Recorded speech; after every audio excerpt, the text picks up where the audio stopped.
नमस्ते दोस्तों, आज हम बात करेंगे दुनिया के सबसे बड़े स्कैम के बारे में। और ये जो स्कैम था जिसमें बिलियंस ऑफ डॉलर रुपए गायब हो गए और किसी को कानो कान खबर नहीं हुआ, ये जो है बर्नी मैडोफ का ये जो है पोंजी स्कैम था।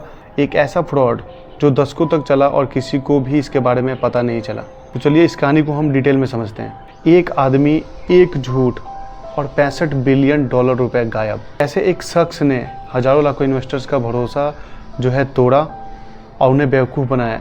और कैसे ये स्कैम इतने सालों तक छुपा रहा, मैं बात करूंगा कि जो स्कैम है कैसे हुआ। उससे पहले मैं आपको बताता हूँ कि जो बर्नी मैडोफ थे कौन थे। बर्नी मैडोफ जो थे बहुत बड़े इन्वेस्टर्स थे और इनका जन्म जो है अमेरिका के न्यूयॉर्क सिटी में हुआ था। और बर्नी मैडोफ जो है वॉल स्ट्रीट का सबसे बड़ा नाम है। और 1960 के दशक में बर्नी मैडोफ ने एक इन्वेस्टमेंट फर्म स्टार्ट किया था जिसमें उन्होंने इन्वेस्टर्स को भरोसा दिलाया कि वो उनको बहुत ज़्यादा प्रॉफिट देंगे। अगर मार्केट अप हो या डाउन हो, किसी भी स्थिति में इन्वेस्टर्स को बहुत ज़्यादा जो है प्रॉफिट दिया जाएगा, चाहे मार्केट का पोजीशन कोई भी हो। लेकिन सब कुछ झूठ था। बर्नी मैडोफ जो थे एक पोंजी स्कीम चला रहे थे। मैं आपको बताता हूँ कि जो पोंजी स्कीम होता है, ये पोंजी स्कीम होता क्या है। तो पोंजी स्कीम का मतलब है कि नए इन्वेस्टर्स से पैसे लेना और पुराने इन्वेस्टर्स को प्रॉफिट देना।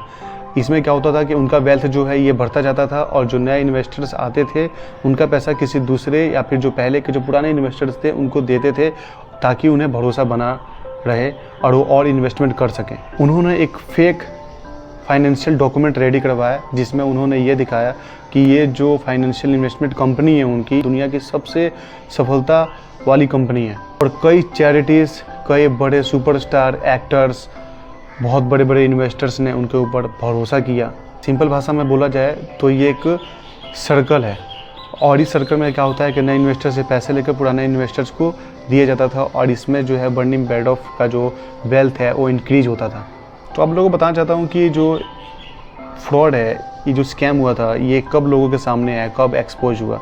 ये स्कैम 2008 के क्राइसिस तक चलता गया और किसी को कुछ नहीं पता। जब मार्केट क्रैश हुआ, इन्वेस्टर्स ने अपने पैसे मांगने शुरू किए, बट मैडोफ के पास पैसे देने के लिए कुछ भी नहीं था, तो वो किसी भी इन्वेस्टर्स को पैसे नहीं दे पाए। लेकिन यहाँ पर बात तब आती है, वो उनका पकड़ने का जो मेन कारण था कि अपने खुद के बेटों ने जो है अथॉरिटीज़ को रिपोर्ट किया, जिसकी वजह से उनका जो है स्कैम दुनिया के सामने आया। टोटल नुकसान तकरीबन 65 बिलियन डॉलर्स था। एक एस्ट्रोनॉमिकल अमाउंट है और लाखों लोगों का जो सेविंग है वो ख़त्म हो गया। इस स्कैम ने फाइनेंशियल दुनिया को हिला दिया। चैरिटीज़ ख़त्म हो गई, पेंशन फंड ख़त्म हो गया और कई लोगों का लाइफ सेविंग डूब गया। इस करतूत के लिए मैडोफ को 150 साल की सज़ा सुनाई गई और 2021 में जेल में ही मैडोफ की मृत्यु हो गई। इस घटना के बाद दुनिया भर में फाइनेंशियल रेगुलेशन को स्ट्रिक्ट किया गया ताकि ऐसा जो है स्कैम दोबारा ना हो सके। और ये जो स्कैम है मॉडर्न दुनिया का, आधुनिक दुनिया का सबसे बड़ा स्कैम माना जाता है, जिसमें 65 बिलियन डॉलर्स USD जो है स्कैम हो गया। दशकों तक चला और किसी को इसके बारे में कोई खबर नहीं हुआ। तो ये है जो दुनिया का सबसे बड़ा स्कैम था। ये स्कैम अपने स्केल, ड्यूरेशन और इम्पैक्ट की वजह से पूरी दुनिया का ये सबसे बड़ा स्कैम माना जाता है। एक आदमी ने दशकों तक दुनिया को बेवकूफ़ बनाया और फाइनेंशियल सिस्टम का जो है भरोसा तोड़ दिया। इसे हमें सीख मिलती है कि हमें कोई भी इन्वेस्टमेंट सोच समझ कर करना चाहिए। कभी भी किसी इन्वेस्टमेंट में ब्लाइंडली ट्रस्ट करके जो है हमें इन्वेस्टमेंट नहीं करना चाहिए। तो दोस्तों, कैसा लगा है दुनिया के सबसे बड़े स्कैम का किस्सा? अगर आपने इससे बड़े स्कैम के बारे में सुना है तो सो प्लीज़ कमेंट कीजिए और इस वीडियो को ज़्यादा से ज़्यादा लाइक कीजिए और बेल आइकन को दबाना ना भूलें ताकि हमारी जो भी वीडियो की नई अपडेशन है आप लोगों को डायरेक्ट मिलती रहे। और मिलते हैं नेक्स्ट वीडियो में। तब तक के लिए सेफ रहो और स्मार्ट इन्वेस्टमेंट करो।